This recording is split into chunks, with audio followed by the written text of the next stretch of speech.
দীর্ঘদিন ধরে ভিডিও না করলে যেমন ভিডিও থেকে ডিটাচ হয়ে যায়, মানুষের মন থেকে ডিটাচ হয়ে যায়।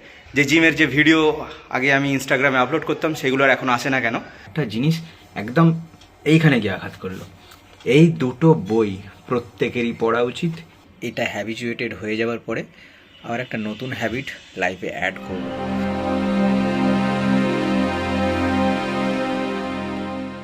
Hello guys, welcome back to a new video. আমি সৌমিক আর তোমরা দেখছো লাইফ অ্যান্ড মোর। আজকে সকালবেলা এই ভিডিওটা স্টার্ট করছি হচ্ছে জিম থেকে। তো তার কারণ হচ্ছে অনেক দিন ধরেই ভাবছি যে সকালবেলা জিমে আসবো, সকাল সকাল উঠবো, কিন্তু ঘুমের শিডিউল হচ্ছে আমার 8 ঘন্টা। সেই 8 ঘন্টা কমপ্লিট করবার জন্য সকালবেলা তাড়াতাড়ি উঠতে পারছি না, আর সেটার জন্য জিমে আসতেও রোজ দেরি হচ্ছিল, অন্য টাইমে জিম করছিলাম। তো আজকে ঘুমের শিডিউল 8 ঘন্টা তো হয়েই ছিল, আর আজকে আমি 8টার সময় জিমে এসেছি সকালবেলা ঘুম থেকে উঠে। তো অনেক দিন ধরেই ভাবছি কী কন্টেন্ট বানাবো। তো আজকে ক্যামেরাটা তুলেই নিলাম, দেখি সারাদিনে আজকে কী কন্টেন্ট বানাতে পারি। তো দীর্ঘদিন ধরে ভিডিও না করলে যেমন ভিডিও থেকে ডিটাচ হয়ে যায়, মানুষের মন থেকে ডিটাচ হয়ে যায়, আমারও ঠিক তাই হচ্ছে। তো আজকে কোনো রকম দ্বিধাদ্বন্দ্ব না করে ক্যামেরাটা হাতে তুলে নিলাম, দেখা যাক তোমাদের জন্য ভালো কিছু আজকে কন্টেন্ট দেখাতে পারি কিনা। তো স্টে টিউন, আর এখনও পর্যন্ত চ্যানেলটা সাবস্ক্রাইব না করে থাকলে করবেন।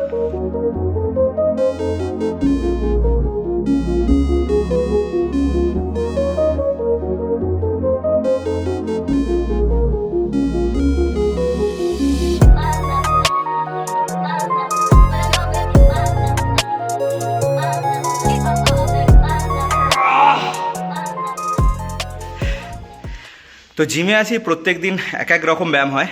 একদিন থাকে হচ্ছে ব্যাক আর তার সঙ্গে বাইসেপস, একদিন থাকে হচ্ছে চেস্ট তার সঙ্গে ট্রাইসেপস, একদিন থাকে লেগ আর তার সঙ্গে কাঁধ, আর পেটের ব্যায়াম মোটামুটি রোজই থাকে। তো এরকমভাবে ভাগ ভাগ করে নিয়ে অ্যাকচুয়ালি ব্যায়ামটা করি। আর আমি খুব একটা শো অফ করতে পছন্দ করি না, আর সেই কারণেই জিমের ভিডিও বা জিমের যে সমস্ত ক্লিপ ইনস্টাগ্রামে আগে দিতাম সেইগুলো এখন আমি পুরোপুরি বন্ধ করে দিয়েছি, এবং সেগুলো আর এখন দিই না। তোমরা হয়তো ভাবছো যে জিমের যে ভিডিও আগে আমি ইনস্টাগ্রামে আপলোড করতাম সেগুলো আর এখন আসে না কেন। তো এইটাই হচ্ছে কারণ। জিম থেকে ফিরে প্রেমানন্দ মহারাজজির একান্ত বার্তালাপ শুনবো 1 ঘন্টা, তারপরে আজকের দিনের কাজ শুরু করব। ভগবান কি স্মৃতি মে লগে रहना चाहिए। আজকে প্রেমানন্দ মহারাজের একান্তিক বার্তালাপ শুনতে শুনতে একটা জিনিস একদম এইখানে গিয়ে আঘাত করলো। তো কি সেটা একবার দেখে নাও। और वो कुछ ही वचन बोले थे, उन्होंने कहा जैसा सोचोगे वैसा बन जाओगे, जैसा बनना वैसा सोचिए, असंग रहिए, किसी का संग मत कीजिए। सबसे प्यार है, सबसे अपनापन है, लेकिन हमारा पर्सनल कोई नहीं है। উনি যে কথাটা বললেন সেই কথাটা আমি একজন ফরেনার লেখকের বইতে আমি এটা পেয়েছি। আর এই যে লেখক বইটি লিখেছেন এর মধ্যে যে কথাটা আছে ল অফ অ্যাট্রাকশন, এই কথাটাই অ্যাকচুয়ালি এখানে অ্যাপ্লাই হয়। আর এই ল অফ অ্যাট্রাকশন কিন্তু শ্রীমদ্ ভাগবত গীতাতেও আছে। এই দুটো বই প্রত্যেকেরই পড়া উচিত, জ্ঞান চক্ষু খুলে যাবে। বহুদিন আগে মানি প্ল্যান্ট বসিয়েছিলাম, আর সেই মানি প্ল্যান্টের অবস্থা আজকে দেখো কী রকম। গাছটাকে আমি লম্বা করতে চাইছি, আর এটায় এখানে কাপড় জড়ানো আছে, আর এটাকে কি করা হয়, এই যে স্প্রে আছে এই স্প্রে মেশিনের সাহায্যে এটাকে ভিজিয়ে দিই। হ্যাঁ, আর তার ফলে কি হয়, এটা ভিজে থাকার ফলে গোটা গাছটা হাইড্রেটেড থাকে, ফলে গাছটা হেলদি হয় দারুণ। চোখের সামনে যখন এই মানি প্ল্যান্টটা পুরো গ্রিন থাকে না, তখন দারুণ মনে একটা দারুণ শান্তি লাগে। সকালবেলা ফার্স্ট হাফের কাজ থাকে মোটামুটি ওই 10টা 11টা থেকে ওই 1টা পর্যন্ত, তারপরে এসে লাঞ্চ টাইম, একটুখানি বিশ্রাম, তারপরে আবার দ্বিতীয় হাফের কাজ শুরু হয় বিকাল 5টা থেকে রাত্রির 8টা পর্যন্ত। এখন বাজে 5টা 8, তো এখন জাস্ট দ্বিতীয় হাফের কাজ শুরু হবে। আর দ্বিতীয় হাফের কাজ শুরু হওয়ার আগে একটু চায় ব্রেক।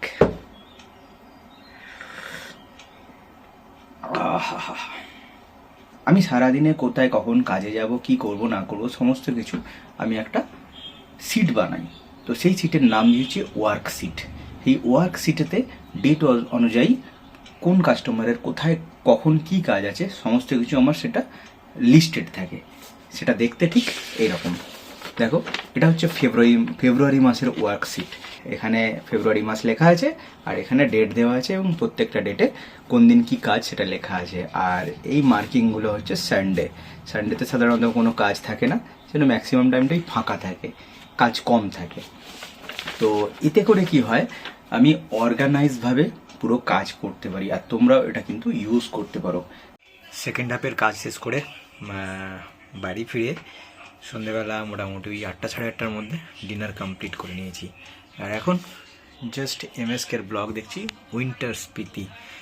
কতদিন কোথাও বেরোনো হয়নি। তো আজকে নামজব 10,000 টার্গেট হয়েছে 7,215। তো শুভ হচ্ছে রাত্রি 10:30 নাগাদ, তার মধ্যে 10,000 আশা করছি হয়ে যাবে। তো সারাদিনে এটা আমার একটা টার্গেট যে আর্লি স্লিপ, আর্লি রাইজ, আর 10,000 নামজপ আর গীতা পড়া। তো এই কটা টার্গেট নিয়েছি। এটা হ্যাবিচুয়েটেড হয়ে যাওয়ার পরে আবার একটা নতুন হ্যাবিট লাইফে অ্যাড করব। তো এভাবেই লাইফের ইমপ্রুভমেন্ট চলছে আর কি। তো আজকে আরও অনেক কিছু করার ছিল। বাইকের মেনটেনেন্স হিসেবে আজকে ছিল হচ্ছে বাইকের মোবিল ভরা, সেটা হয়নি। তো ভাবছি কালকে এই কাজগুলো কমপ্লিট করে নেবো। তো দেখা হচ্ছে তোমাদের সঙ্গে কালকে।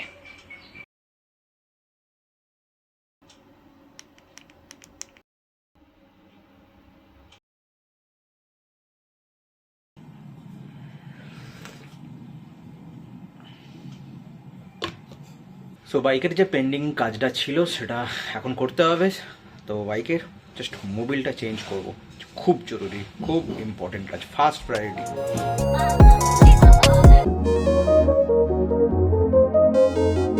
তো আমি ইউজ করি হচ্ছে ক্যাস্টলের পাওয়ার ওয়ান আলটিমেট 10W40।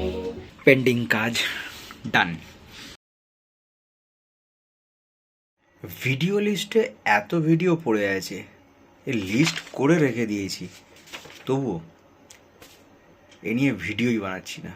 কেন জানি না, ক্যামেরা তুলতে ইচ্ছা করে না। কী যে করতে চলেছি নিজেও জানি না। তো দেখতে हैं आगे आगे क्या होता है, পিকচার अभी भी বাকি है। তো এই ভিডিও আজকে এই পর্যন্তই। দেখা হচ্ছে তোমাদের সঙ্গে পরের দিনের একটা নতুন ভিডিওতে। ততদিনের জন্য